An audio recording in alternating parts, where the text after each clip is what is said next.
Hey guys, so I'm going to show you how to make a pattern using the pattern tool. So I set up here a little cheat sheet for you. There's only 3 steps. The first one is create pattern motifs. The second is select all motifs, and the third is object pattern make. So I'm going to be going through these 3 steps with you. So the first one, like I said, is create a pattern motif. So I already have a couple pattern motifs made, and I'm going to bring it over to my artboard. Now, as for artboard sizes, I recommend doing at least 8 by 8 inches or larger. That just makes it big enough to use for print if you want. So what I'm going to do is select, for step 2, select all my pattern motifs. So I'm going to click and drag, and that is going to select all of my elements. And then I'm going to follow step 3, which is object, pattern, and make. So I'm going to go up here to object, scroll down to pattern, and then make. What that does is it brings you to a brand new menu. What you'll see here is a brand new selection of options for you for your pattern, and you'll also see your elements repeated all around your original elements. And this is what your pattern is going to look like once you're done. So, of course, I am not completely happy with the way it is repeating. So what we're going to do is edit that. But the first thing I'm going to do is edit this blue rectangle shape that's going around the elements that I originally have. So everything inside of the blue rectangular square is going to be editable, and everything outside of it is going to stay put. So to edit the size of this blue box here, what I'm going to do is come over to this button. It's called the pattern tile tool. I'm going to select it, and that's going to make my blue box editable. So I'm going to drag the corners of my blue box to match my artboard, which again was 8 by 8 inches, and is going to now make this blue box 8 by 8 inches. And you can see here the numbers change, so width and height, it changed to my 8 by 8. The width and height refer to the size of the blue box, not your artboard. Alright, so I'm done resizing the blue box, so what I'm going to do is select that button again to make it stay still, and I can start to move the pieces of my pattern around the way I like it. Before I do that, I want to point out a few things in your menu here. One of the things is name, so you can actually name your pattern. When you name your pattern, it comes over here to your swatches and keeps the name.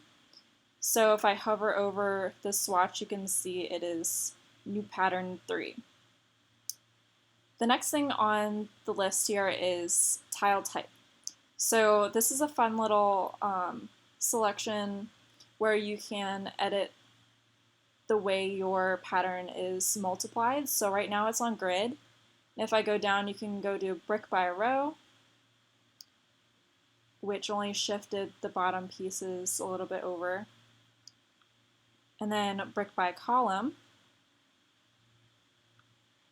hex by column,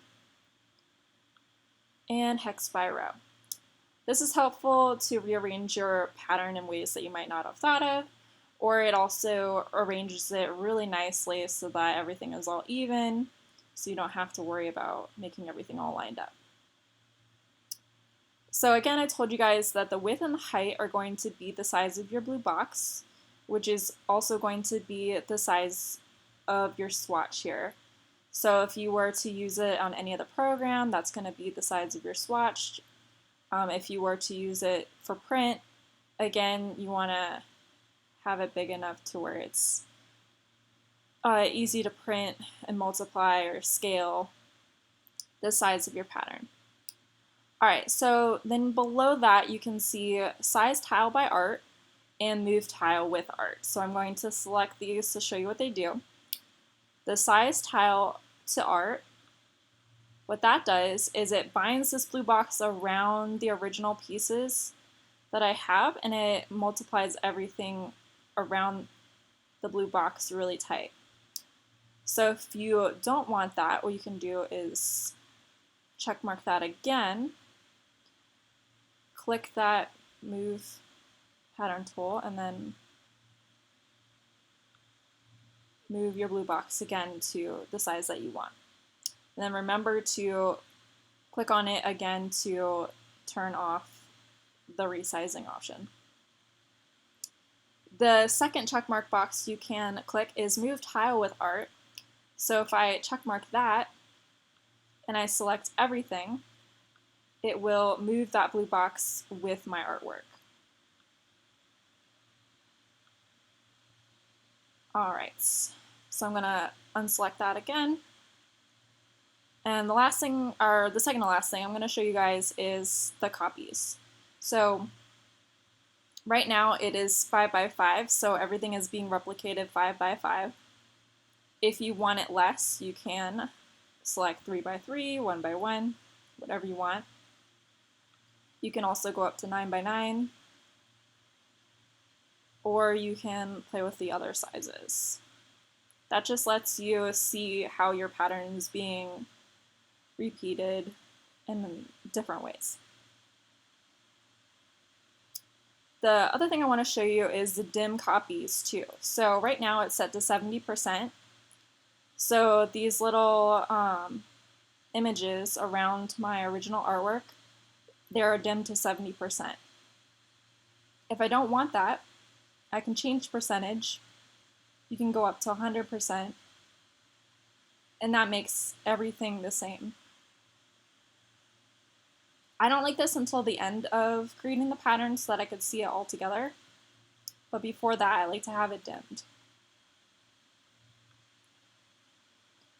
The default is usually 70%.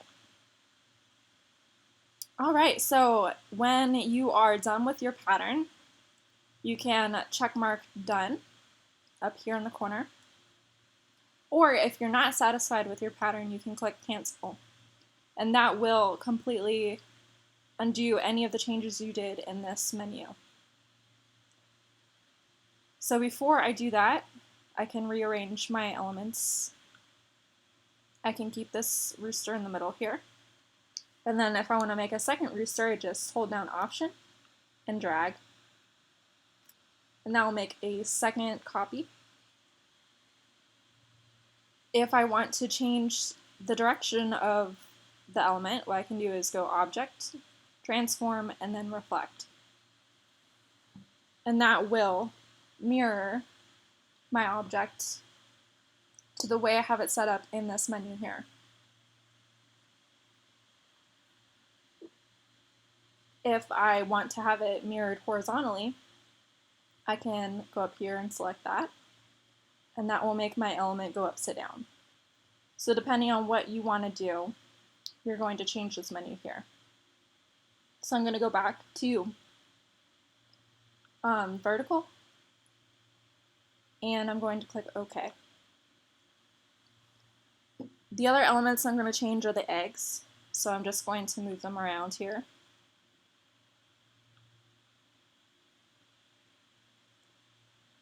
To make a kind of decent pattern, I kind of like this.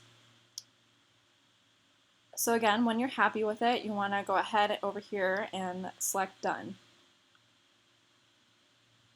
Now, when you select Done, it's going to totally disappear, and you're like, what happened to my pattern?